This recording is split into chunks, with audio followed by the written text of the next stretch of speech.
welcome back. Before I talk about the M60, I'm going to address me calling the D25T a 125mm gun. You see, I was assured by my accountant that 122 and 125 are the same, and therefore I wrote it in my script. So when my comments started appearing, turns out my accountant was wrong. Mein Führer, Steiner konnte nicht genügend Kräfte für einen Angriff massieren. Der Angriff Steiner ist nicht erfolgt. So I fired him. And rest assured, all my numbers from here on out will be my own. So get ready for a lot more mistakes. Oh, and for those who think this is a Laser Pig style video, it is. Because we're both putting out misinformation. The difference between me and Laser Pig is that I know I'm putting out misinformation.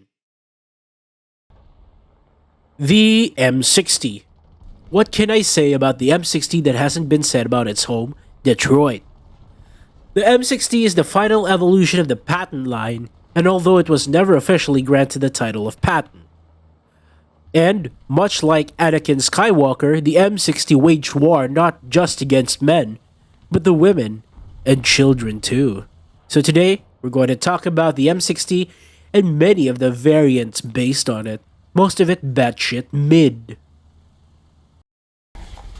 The origin of the M60 begins in the late 1950s when the Americans tried to improve the M48 Patent 3 based on information gained about the T-54. Thanks to cocaine, the Americans assigned 5 tanks in 1 decade. Starting with an M47 in 1951, it was followed by the M103 and M48 in 1953, the T-54E1 in 1954, the M60 in 1956, and the T-95E1 in 1957. Turns out the American strategy after the Korean War was to seemingly just throw shit at the proverbial wall and see what works. Unfortunately, the shit they were throwing at the wall was a 90mm gun, and unfortunately, that was no longer working. The M48 entered service in 1953, and because it was still fitted with a 90mm gun, it was readily apparent that the M48 was also going to, and I'm using an expert term here, get its ass handed to it. As such, the US decided to upgrade the M48 whilst hoping that the M103 would be enough to fight the Soviet heavies. During the cocaine-fueled design marathon in the 50s, the US was also looking to design a 105mm gun that would fit the next generation of tanks and was fitted onto the T-54E1 in an oscillating turret similar to the French post-war tank designs. The US built 105mm would still see 1 or 2 more applications in the T-95E2 and T-54E2 before being phased out because the British made a better 105mm. During this time, the British scaled up the 20-pounder on the Centurion Mark III for later variants of the Centurion. The gun, at this time called the X-15E8 in the US, competed with a similar design called the T-254. Originally, the T-254 couldn't use the X-15E8 gun tube, but the upgrade to the T-254E2 allowed it to use the L7 gun tubes with an American mount, being standardized as the M68 gun. Because the original tank the M68 was tested on was a modified M48A2 and M48A3, the M60 originally used an M48 style turret. The M48 testbed was also modified with a new diesel engine to replace the gas-guzzling petrol engines. The new Continental AVDS 1790 engine put out more horsepower, gave out enough power to remove the electrical generator, and could also heat the crew. Honestly, I can't explain why. America just loves to make V8 engines that put out 100 horsepower that drink fuel like I do Red Bull. The hull had some changes done, most notably the M48's Mpreg front hull was replaced by a sharp-angled Glacis plate instead. Oh, and for your sanity, please do not Google what Mpreg means. I did it because my favorite VTuber said it on stream and I wanted to know what it meant. Now, I'm scarred for life. Mpreg is a nightmare. Like, okay, hang on, let me finish. Like, Fuda, I get it. Vor, I see the appeal, but I don't personally like it. But Mpreg? It's so weird. Out of all the fetishes, Mpreg is what I understand least. Well, anyway, I forgot what I was making, so let's move on. These upgrades on the XM60 were standardized, and the M60 was produced in 1959 at the Detroit Tank Arsenal. The M60 arrived without shock absorbers for the suspension, allegedly because, in true Detroit culture, it kept getting stolen. The M68 gun retained the L7's ammo types, but was produced in the United States. It had the M392 APDS, M393A2 high explosive plastic, and later on, the M456 Heat FS round. These rounds were stored beside the driver, lol, vertically beside the loader, LMAO even, and in a rack at the back of the turret. This ammo setup ensures the highest probability of ammo detonation when hit. To even make the crew experience harder, the turret drive of the M48 and M60 used high-pressure flammable hydraulic gases that could give crew burns if the turret drive hydraulic lines were ruptured. Because of the M48 style turret, the M60 would receive the cupola similar to the M1 cupola on the M48, what was colloquially called the brain tumor. The M19 turret held the M85 machine gun, a specially built 50 cal machine gun for use on that cupola. Because the M85 wasn't designed by gun god himself, John Moses Browning, the M85 turned out to be garbage, and the US Army reverted to the M2 Browning when the M1 Abrams came out. An infantry variant called the M85C was also proposed to the Army, however the Army said LMAO. The M60's turret design history is the reverse that of the T-55s. Instead of a long head turret becoming a round turret, the M60's turret went from the round turret to the lengthened turret of the T-95E7. Even without the silicate armor lining, the ballistics of the new turret against full-caliber AP shells were better. The pilot tank with the new turret was called the M60E1, and the square gun shield was replaced by a similarly shaped mantlet that fit the new turret shape. The tank was renamed the M60A1 in 1961. The engine was also replaced by the AVDS 1790-2A with an even lower fuel consumption. Cadillac Gauge also added a stabilization system for the M60A1 they initially developed for the Leopard 1 in 1964 and 1965, giving the M60 the much-needed capability of getting shot on the move instead of in a stationary position. While the Soviets were busy building tanks that could carry and fire ATGMs, the Americans decided to try out their shillelagh concept on their tank designs. One such tank design was the M60A1. The lighter and shorter XM162 gun launcher necessitated a different turret to house the new electronics to be fitted, one of which was a laser rangefinder, a new technology in the US arsenal. This new turret was mounted on the M60A1 hull and was renamed the M60A1E2. In 1967, the M60A1E2 was renamed the M60A2. About 500 were made and issued to troops but saw no combat, unlike the Sheridan, which saw service in Vietnam to the funniest results. The shillelagh was the basis of the TOW missile, but the infrared uplink the missile used to receive commands from the site proved unreliable, and thus a wire-guided system to transmit commands was used on the TOW instead, proving once again that LAN connections are better than you Wi-Fi scrubs. Because the engine was an American-engineered engine in the 60s, the AVDS 1790-2A had reliability issues. The rise of the RISE improvements addressed reliability issues on the engine, upgrading it to the AVDS 1792D standard with new electronics. Eventually, these RISE tanks would receive explosive reactive armor from the Marines and be renamed the M60A1 Rise P, with the P standing for pretending, like pretending it makes a difference. The last deployment of the M60A1 Rise P was in Iraq in Desert Storm in 1991, when the US decided that the Marines did not meet the IQ standards to operate the newest M1 Abrams, and thus they entered Desert Storm with the M60A1 Rise P. The M60A1 was eventually retired after the Gulf War.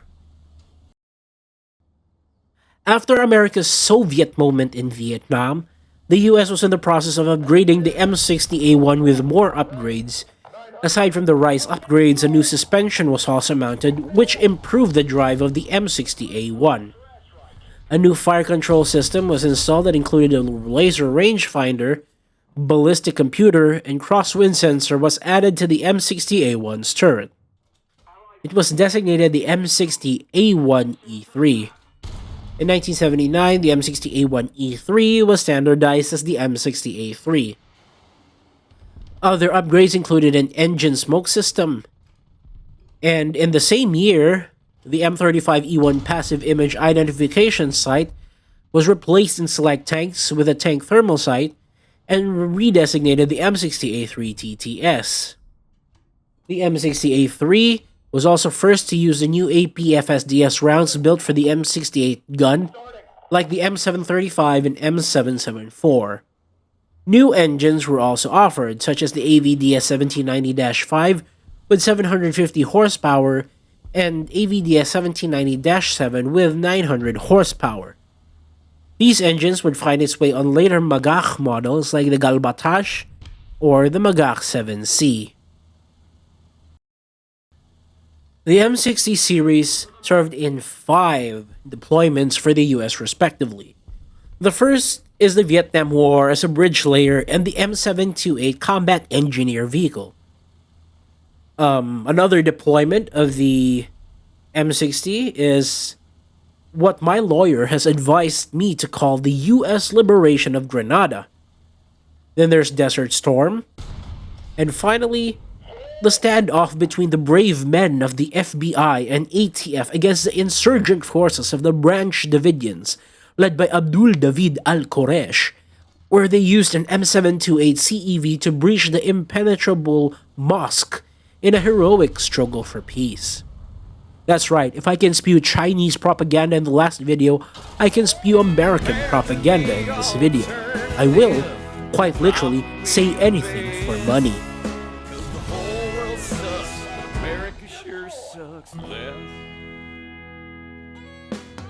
And his last deployment, in San Diego, California, when war hero U.S. Army private and medicine expert Sean Nelson sequestered an M60A3 from the California National Guard Armory and deployed to California's State Route 163. Unfortunately, he was taken down by the Armed Forces of the People's Republic of California. May he rest in power. Power given to him by the methamphetamines the government is so afraid of giving us to normal people.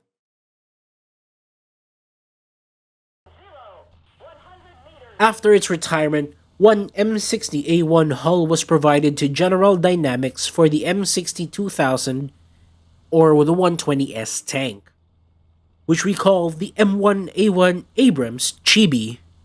The stunning combination of the M1A1 Abrams turret and M60A1 hull with a stunning AVDS 1790-2 stunningly yielded 0 buyers.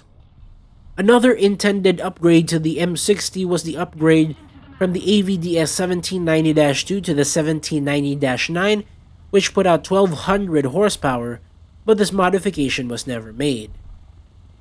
Turkey was the intended customer, but Israel sneakily won the contract with their Sabra 2 upgrade package called the M60T. Egypt was considered another customer, but General Dynamics sabotaged themselves by just allowing M1 Abrams tank production there.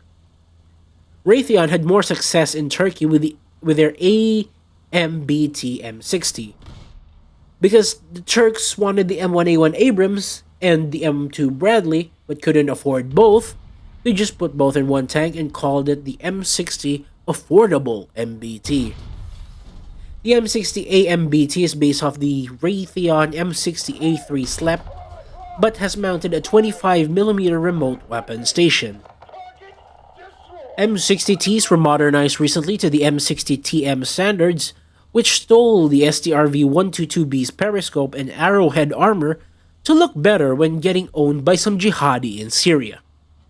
The M60T uses the 120mm MG253, a derivative of the Merkava's MG251 gun. But if you think the M60-2000 was the first attempt to make an Abrams out of the M60, then let me introduce to you the M60AX, also known as the Super M60. Looking similarly to the XM1 prototype, the M60AX utilized the AVDS 1790-1B with the German ranked transmission. It also had a hydropneumatic suspension that pushed the tank to 30 to 45 miles an hour. How much is that in kilometers? I don't know. What the fuck is a kilometer? In Israel, the M60 is known as the Magach. Nobody actually knows what the Magach means, but my headcanon is that it means Movil Gviot Charokot, or charred bodies carrier, thanks to the hydraulic fluid that burned the crew. There was a special Magach 6R modification that removed the ERA and mounted two Hydra rocket pods on each side of the turret for whatever reason. They then kind of realized that Blazer ERA turned out to be garbage. So instead of ERA, they mounted extra applique armor to the turrets of the Magach 6B and Magach 7. The 6B turning out to be the Galbatash, and the Magach 7 to Magach 7C having a similar looking armor package. Instead of the M735 and M774, the Magachs utilized the M111 APFS-DS or DM23, M14 APFS-DS or DM33, and the M426 APFS-DS or the DM63.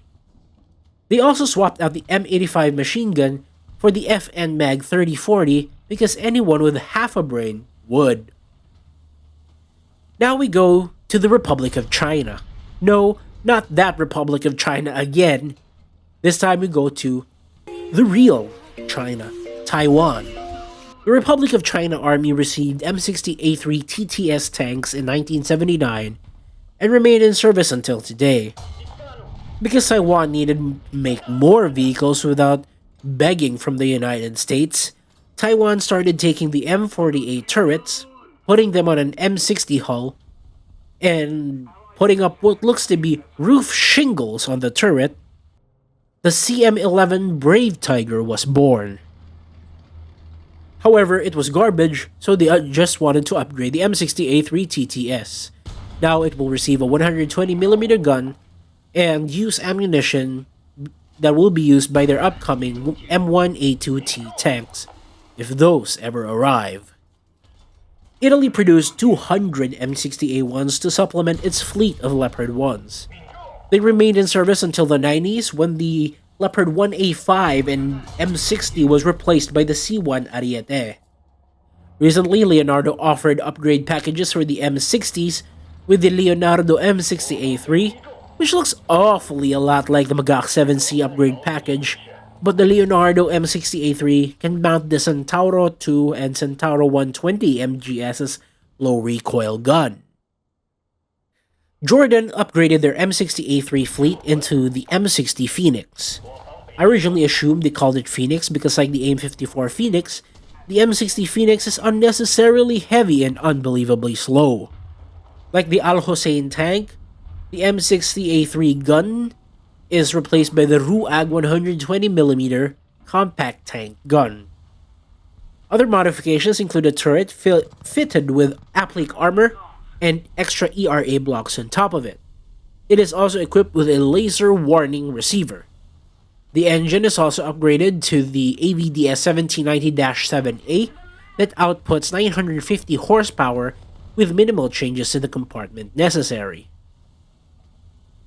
My favorite upgrade to the M60 comes from Iran. Because Iran desperately wanted an M1 Abrams, but they couldn't because of their Khomeini sins to the West, they decided to upgrade their old Western equipment on their own. The Zulfikar 1 tank, based on a combination of T-72s and M48 and M60 tanks, supplied by the Soviets and Americans respectively, turned out to be the Roblox rendering of a T-72. Replacing the gun with a Soviet 125mm, the Zulfikar 1 had composite armor on the turret. The latest variant, the Zulfikar 3, looking most like the Abrams, now sports an autoloader, laser rangefinder, and fire control system taken from the Iran Type 72Z. Allegedly, an APS using a pulse Doppler radar phased array radar system was successfully tested along with a laser warning system. The other M60 upgrade from Iran, called the Samsam tank, claims to have Contact 5 warning systems and IR jammers, but it appears to look similar to standard M60 tanks. This is a load of barnacles. Two nations that operate the M60 without any apparent modifications are Brazil, which acquired them in the late 90s with the Belgian Leopard 1s to replace their M41 Walker Bulldogs, and the Bosnians, which was transferred to them by the United States along with ex-French AMX-30Bs so that they don't become target practice by every Balkan nation every time a farmer gets a bottle shoved up his ass. Once again, I have run out of crack supplied to me by the CIA to talk about the M60 tank. Why I have decided to talk about the M60 is beyond me. Just kidding, it's because I ran a poll and you guys decided it. I love democracy. Now, I'll pick up the top three responses again in the comments for the next tank to cover and run a poll again. Thank you for watching. If you like this video, plenty more like this are coming through the woodwork. Oh, and because Gaijin wants me to make a minimum of 4 videos a month, these long-form tank videos cost like 2 weeks to make. So would you like me to make plain versions of these videos in between these tank videos? Please let me know in the comments, and I'll probably run a poll in my community tab. Anyways, thanks for watching. This is the Dr. MD. Godspeed.